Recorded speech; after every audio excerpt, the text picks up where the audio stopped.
ça vient, je n'ai pas envie de frustrer parce que nous sommes, il n'y a pas que les Gabonais là. Mais je vous dis, c'est des phénomènes importés. La plupart des cas, quand vous allez retrouver ceux qui officient des opérations rituelles là, des pêcheurs, vous trouvez, il y a un marabout à côté. Et chez nous, on n'a pas de marabout, on a des gangas. Ce sont les marabouts, les conseils viennent des marabouts. Moi, je suis panafricain, je n'ai pas besoin de frustrer. Mais en tout cas, tu ne feras pas un bouddhiste là-dedans. Parce que dans le bouddhisme, on ne dit pas de tuer. C'est même interdit. Ah, monsieur Nemicho, vous savez, je vais vous choquer tout à l'heure. Vous savez qu'il y a un ministre qui est mort là, au Gabon parce qu'il est initié au Bouti, il était initié au Bouti, oui. Et il a sacrifié les pygmées chez lui. Oui. Et le diable, comme on appelle, il y a un autre fonction traditionnelle qu'on appelle le diable ou le Boudou, l'a poursuivi.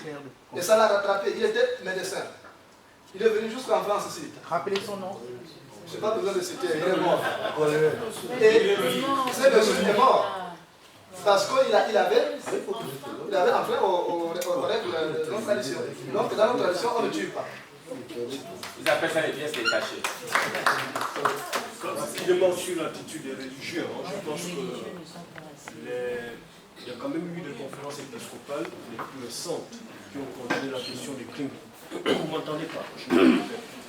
Je disais que sur la question, sur l'attitude des religieux, je crois qu'il y a eu les dernières conférences épiscopales où le phénomène a été condamné. Et maintenant, il y a des réactions, si vous voulez, individuelles de beaucoup de prêtres.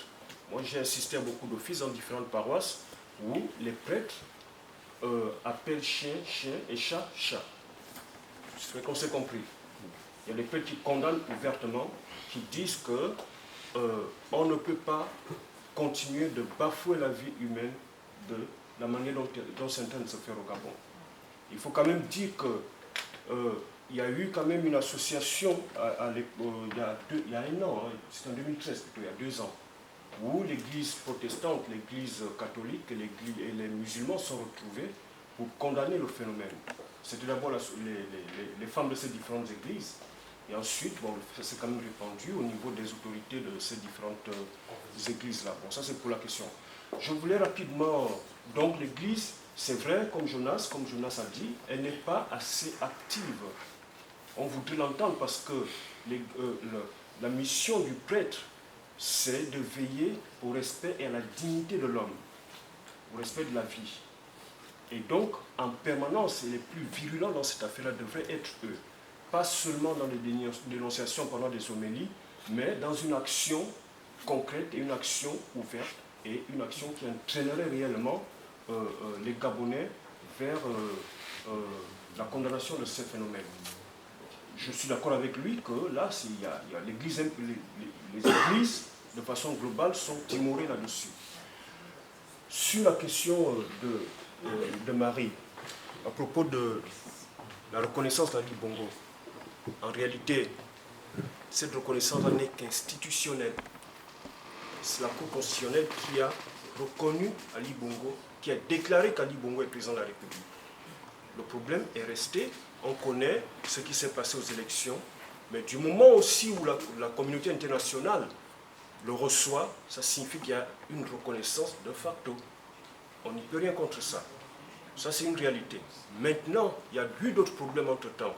Il y a eu que Pierre Péan qui a fait une enquête monumentale. Avant Pierre Péan, il y avait déjà, parce que la France ne sait pas. Oui, bien entendu. Voilà, il n'y a pas que Pierre Péan. Avant Pierre Péan. Je dis que là, on a un document sur lequel on peut commencer à discuter, sur lequel on peut poser des questions, et ça n'a pas manqué parce qu'après, l'opposition et d'autres Gabonais organisés ont décidé de porter plainte pour regarder la nature du document de naissance qu'il avait donné.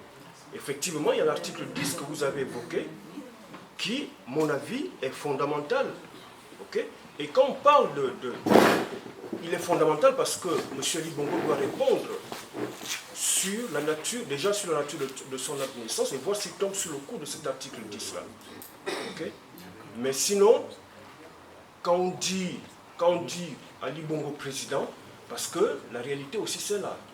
C'est-à-dire que malgré nos engagements, malgré nos refus de le reconnaître, etc., malgré nos refus d'accepter cet homme, à la tête de notre État, il y a la réalité objective.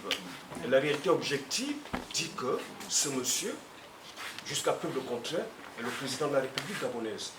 Maintenant, le reste, ça fait partie de nos positionnements, de nos combats, etc. Ok? Donc c'est ce que je voulais ajouter par rapport à ça. Mais sinon, il y a des problèmes sérieux, il y a des problèmes qui sont relatifs effectivement au respect de la loi. Parce que la plainte qui a été déposée, elle reste entière, elle reste pendante, et il n'y a pas un mécanisme aujourd'hui qui fait qu'on motive la justice à se prononcer sur cette plainte-là. Tout est verrouillé parce que, bon, il y a une sorte de déification, je dirais, de la fonction présidentielle dans nos États africains. C'est malheureusement ça aussi le problème. Mais sinon, bon, on espère qu'on va arriver à quelque chose. Mais rassurez-vous, je ne pense pas que ceux qui sont concernés directement par l'élection de 2016, c'est-à-dire les Gabonais d'abord, et les autres composants de l'opposition après, je ne crois pas qu'ils iraient à une élection si les institutions ne sont pas ordonnées. On ne peut pas aller aux élections avec les institutions que nous avons aujourd'hui. Je pense que c'était aussi la préoccupation de... Voilà. Bien, rapidement sur mon camarade. Il y a Marc aussi. Ouais. Ton camarade d'abord. Je voulais répondre à un jeune homme qui a posé la question sur la traçabilité des... Alors, il y a un seul document officiel. On dit généralement, nul n'est censé ignorer la loi. C'est ce qu'on dit. Le seul document où vous êtes obligé de trouver ce type d'information, c'est la loi de finances. C'est une loi. Nul n'est censé ignorer la loi. Mais quand vous prenez la loi de finances, la traçabilité en termes de ressources